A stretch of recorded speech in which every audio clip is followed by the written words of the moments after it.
Dit Kim Chu. Sino nga ba ang katabi ni Kim habang sila ay nasa isang bus?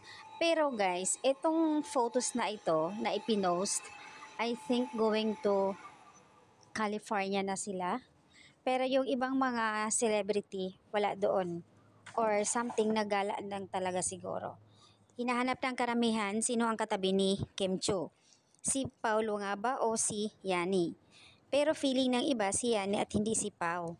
Ngayon, nasaan nga ba si Pau at hindi kasama or hindi katabi ni Kim Chu?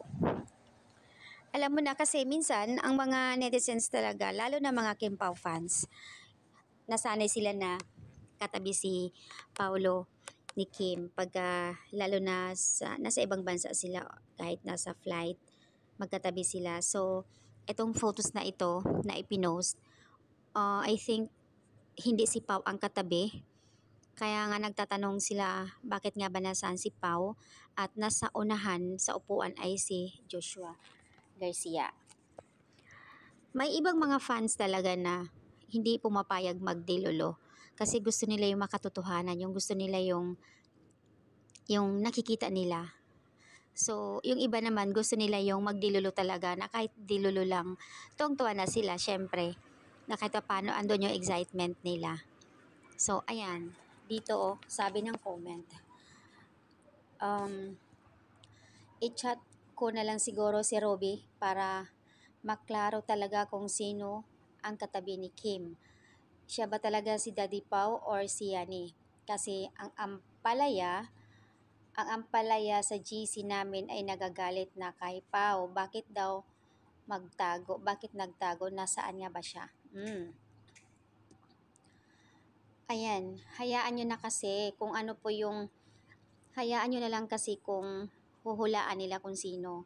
Ang mahalaga sa atin, andoon yung pagdilulo natin. Mas maganda nga yung pagiging dilulo natin kasi andoon yung excitement, 'di ba? So, gusto kasi ng iba, kailangan malinaw, kailangan maklaro kung sino talaga ang katabi. Diyos ko. May mga ibang fans talaga na kailangan iispilingin mo talaga kung totoo ba o hindi. Kasi kung talagang loyal, or I mean, kung talagang Kim Pao fans na solid, yung pagiging dilulo, wala namang masama doon eh. Kung talagang hindi nakikita si Pao doon, yung pagiging dilulo ng ibang admin, wala namang problema doon eh.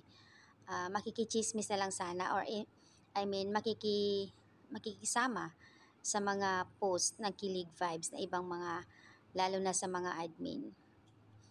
So, ayan po. So, ito po ay confirm ata si Yani, hindi si Pau ang katibi ni Kim Chu.